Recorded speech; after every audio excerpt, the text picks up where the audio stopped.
चलिए देखते हैं कल निफ्टी को हम कैसे ट्रेड कर सकते हैं और हमारा लेवल क्या होगा, ठीक ना। तो वीडियो ध्यान से देखिएगा और पूरी देखिएगा, जिससे आपको चीज़ें आसानी से समझ में आएंगी, ठीक ना। देखिए चार्ट ट्रेडिंग करना एक अलग मतलब आर्ट होता है। चार्ट ट्रेडिंग करना देखिए आपको कोई भी बता देगा कि कैसे निफ्टी में ट्रेड करना है, आपको डेली ट्रेड कोई ना कोई आपको बता ही देगा। लेकिन एक बात याद रखिए, निफ्टी ऑप्शन ट्रेडिंग अगर आप ऑप्शन बायर है तो आपको डेली ट्रेड मिलेगा ही नहीं, ठीक ना।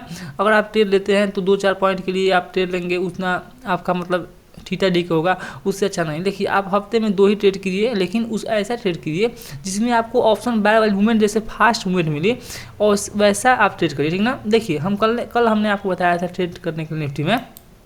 ये देखिए अगर निफ्टी कल आज के हाई को निकालता है, हमने बताया था कि कल निफ्टी ज़्यादा हो सकता है साइडवेज होगा। क्यों? क्योंकि देखिए एक स्ट्रेच में निफ्टी यहाँ से देखें ध्यान से, आप देखिए एक स्ट्रेच लाइन निफ्टी यहाँ से ये क्या हुआ है, यहाँ से ऊपर जा चुका है। देखिए देख रहे हैं, ध्यान देखिएगा, इतनी एक स्ट्रेच में अगर निफ्टी जाता है और तो यहाँ कुछ मतलब यहाँ साइडवेज होगा, फिर प्रॉफिट बुकिंग होगी, उसके बाद मार्केट फिर से ट्रेंडिंग होगा। इस बात को हमेशा ध्यान रखिएगा, ठीक ना। अब देखिए फिर देखिए हम क्या करेंगे, जैसा हमने बताया था आपको कि देखिए जब तक इस ग्रीन वाले कैंडल का लो ब्रेक ना हो तब तक आपको निफ्टी में कोई भी ट्रेड नहीं लेना है। इस बात को आप हमेशा ध्यान रखिएगा, ठीक। अब देखिए आपको कल क्या करना है, सिंपल भाषा में आप समझिएगा, सिंपल से एनालिसिस समझिएगा। देखिए चार्ट को पहले बिल्कुल सिंपल हम रख के आपको समझा रहे हैं, ठीक ना। बिल्कुल सिंपल सी भाषा में समझिएगा कि आपको निफ्टी में ट्रेड कैसे करना है। तो देखिए नीचे की जो लेवल हमारे पास है 21,671, ठीक ना। 21,671 नीचे का जो लेवल हमारे पास है वो है, ठीक ना। वो हमारी बेस स्ट्रॉन्ग सपोर्ट वर्क करेगा, ठीक ना। और जो ऊपर का लेवल हमारे पास आप देख रहे हैं, देखिए 21,808 है, देख रहे हैं यहाँ पे 21,808 हमारे पास ऊपर का लेवल है, ये है। नीचे है 21,671। तो हमें अब करना क्या है इस बारे में हम बात करें। सबसे पहले हम जब डेली टाइम फ्रेम यहाँ पे देख लिए, अब आ जाएंगे हम यहाँ पे आवरली टाइम फ्रेम पे, जो हम हमेशा यूज करते हैं इस चार्ट को देखने के लिए, समझने के लिए हम हमेशा यूज करते हैं, ठीक। अब देखिए अब आपको करना क्या है, सबसे पहले बातों को ये समझिए। देखिए हम यहाँ पे एक रेक्टेंगल लगा देते हैं जिससे आपको चीज़ें आसानी समझ में आएंगी। देखिए ये वाला जोन जो है, ये वाला जोन आप देखिए ध्यान से, देखिए ये वाला जोन आपके पास जो ये वाला जोन है, इस जोन को आपको नो ट्रेड करना है। ये जोन है, आपको इस जोन में आपको मतलब ट्रेड नहीं करना। ये जोन आपके लिए मतलब अच्छा जोन नहीं है। इस जोन को आप ट्रेड ना करिए। मार्केट अब निफ्टी इस बीच में ओपन हो, इसी बीच में रहे तो आपको क्या करना है, इसमें ट्रेड नहीं करना है। इस बात को आप ध्यान रखिए। क्यों? क्योंकि देखिए जब भी आप इसके ऊपर जाइए, जब भी निफ्टी इसके बीच में ऐसे ट्रेड करता है तो क्या होगा, ऊपर जितने भी लोग होंगे, तो जितने भी ऑप्शन सेलर होंगे उन्होंने जो कॉल सेल किया होगा उन सबका स्टॉप लॉस क्या होगा, यहाँ पे उन सबका स्टॉप लॉस यहाँ पे लगा होगा। जितने लोग पुट सेल करके बैठे होंगे मतलब मार्केट ऊपर जाने के लिए, सबका स्टॉप लॉस कहाँ पे लगा होगा, यहाँ पे लगा होगा, ठीक। यहाँ पे उन सबका स्टॉप लॉस यहाँ पे लगा होगा। तो आपको करना क्या है, चीज़ों को ध्यान से समझिएगा। देखिए सबसे पहले हम यहाँ से ये चीज़ें हटा देते हैं जिससे आपको आसानी होगी समझने में, ठीक ना। देखिए हम यहाँ से इसे हटा देते हैं, 1 मिनट। हाँ देखिए अब आपको करना क्या है, इस बात को ध्यान देखिए। अब निफ्टी कल अगर इसके बीच में ओपन होता है, मतलब यहाँ पे इसके बीच में ओपन होता है, तो आपको क्या करना है, आपको ट्रेड नहीं करना है।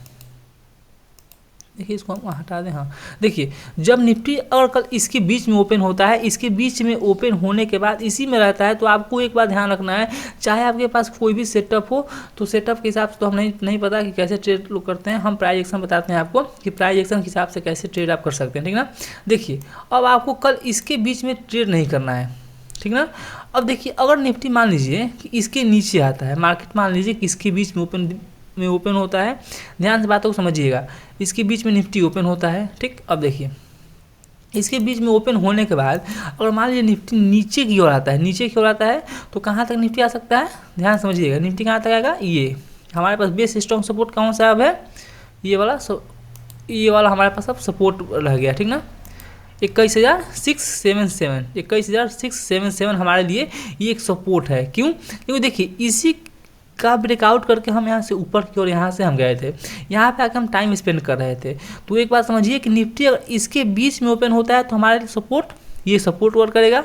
तो हम यहाँ से एक टारगेट रख सकते हैं, अगर यहाँ से ब्रेकआउट करता है तो हम पुट बाइंग करते हैं अगर, तो यहाँ तक हम अपना टारगेट यहाँ से निकाल सकते हैं। ये हमारे लिए एक टारगेट हो सकता है, ठीक ना। इस सपोर्ट को अगर आपको और अच्छे से देखना है तो आप क्या करिए, इस चार्ट को अगर हम 15 मिनट पे करेंगे तो आपको और अच्छे से सपोर्ट दिखाई दे देगा, ठीक ना। देखिए देखना है कितना अच्छा ये सपोर्ट वर्क करेगा। तो अगर निफ्टी यहाँ से निकलता है तो यहाँ से क्या होगा, आप यहाँ से पुट बाइंग कर सकते हैं, तो ये टारगेट आपको यहाँ से मिल सकता है, यानी 50-60 पॉइंट आपको यहाँ से मिल सकता है। लेकिन एक बात यार और याद रखिए कि ये एक छोटा सा हटल हमारे पास है जो 21,646 का है। अगर यहाँ पे थोड़ा सा देखिएगा कि यहाँ पे जो ये कैंडल आपको दिखाई दे रही है, इसके पास थोड़ा सा आप एग्रेसिव थोड़ा रहिएगा। अगर इसका ब्रेकआउट होता है तो फास्ट मूवमेंट आपको नीचे की साइड अच्छे से मिल सकती है, ठीक ना। तो निफ्टी को कैसे सेट करना है, एक बात समझ गया कि अगर इसके बीच में ओपन होने के बाद अगर नीचे इसका ब्रेकआउट करे, इसका ब्रेकडाउन नीचे की साइड करे, तो ही आपको पुट बाइंग करना है। इसके बीच में आपको कोई भी ट्रेड नहीं करना है, ठीक ना। अब देखिए अगर निफ्टी मान लीजिए कि इस रेंज में ओपन होने के बाद अगर ये ऊपर की साइड ब्रेकआउट करता है, निफ्टी अगर ऊपर की साइड अगर ब्रेकआउट करता है, यहाँ पे ब्रेकआउट करे, ठीक ना, तो यहाँ पर अगर ब्रेकआउट करेंगे तो आप यहाँ पे कॉल बाइंग कर सकते हैं। क्यों? क्योंकि देखिए हमने बताया डेली चार्ट पे आपको, हावरली टाइप चार्ट पे आपको एक बार और दिखा देते हैं हम। देखिए अगर मान लीजिए कि अगर यहाँ से ये ऊपर ब्रेकआउट करता है तो जितने भी कॉल सेलर होंगे उन सबका स्टॉप लॉस यहाँ पे लगा होगा, तो यहाँ से एक फास्ट मूवमेंट आपको यहाँ से ऊपर की साइड यहाँ से मिल जाएगी, ठीक ना। इस बात को आप ध्यान रखिएगा। तो नीचे का समझ गया, ऊपर भी समझ गया। अब देखिए मान लीजिए कि निफ्टी इस रेंज में ओपन ना हो, मान लीजिए यहाँ पे इस रेंज में ओपन ना हो, तो अगर गैप अप ओपन हो जाए तो आप क्या करेंगे। तो देखिए मार्केट अगर गैप अप निफ्टी ओपन होता है तो इस बात को याद रखिएगा कि आपको हमेशा रेंज का वेट करना है। आप यहाँ पर लिख देते हैं हम आपको कि देखिए अगर मार्केट मान लीजिए कि गैप अप ओपन हो, तो गैप अप ओपन होने में आप हमेशा यहाँ पे रेंज का वेट करें, ठीक ना। आपको यहाँ पे हमेशा रेंज का वेट करना है कि जिस रेंज का ब्रेकआउट अगर नीचे की साइड हो तो ज़्यादा अच्छा होगा। रेंज का ब्रेकआउट अगर नीचे की साइड हो तो ज़्यादा अच्छा होगा। अगर ऊपर की साइड ब्रेकआउट होता है रेंज, तो आप रेंज के ब्रेकआउट पे छोटी सी क्वांटिटी से ट्रेड करिएगा। नीचे की साइड ब्रेकआउट होता है, ब्रेकडाउन होता है, तो छोटी सी क्वांटिटी मतलब आप ट्रेड कर सकते हैं पुट साइड। लेकिन इस बात को याद रखिए कि ये वाला जो लेवल हमारे पास है, ये फिर से क्या करेगा, हमारे लिए सपोर्ट वर्क करेगा, ठीक ना। अच्छा गैप अप हो गया। मान लीजिए मार्केट अगर गैप डाउन यहाँ पे ओपन हो जाए, मार्केट मान लीजिए यहाँ पे ये गैप डाउन ओपन हो, ठीक ना। तो देखिए गैप डाउन ओपन होने पे आपको क्या करना है कि देखिए मान लीजिए यहाँ ओपन हो, तो ये हमारे देख रहे हैं, ये हमारे लिए बेस्ट सपोर्ट वर्क करता है। तो इस सपोर्ट के पास आकर के अगर कोई रेंज बनाए, या कोई यहाँ पे हैमर कैंडल बनाए, या कोई इनसाइड कैंडल बनाए, उसका ब्रेकआउट अगर ऊपर की साइड करे तो आप यहाँ से बाइंग कर सकते हैं। या इसका ब्रेकडाउन नीचे की साइड करे तो आपको यहाँ से एक अच्छा ट्रेड मिल सकता है। लेकिन नीचे जब ब्रेकडाउन करेगा तो आप याद रखिएगा कि आपके लिए ये वाला जो रेंज है, ये वाला जो लेवल है हमारे पास, ये वाला हमारे लिए एक सपोर्ट वर्क करेगा, ठीक ना। 21,551, फिर उसके बाद ये वाला लेवल हमारे लिए सपोर्ट वर्क करेगा, ठीक ना। इस बात को आप ध्यान रखिएगा, ठीक ना।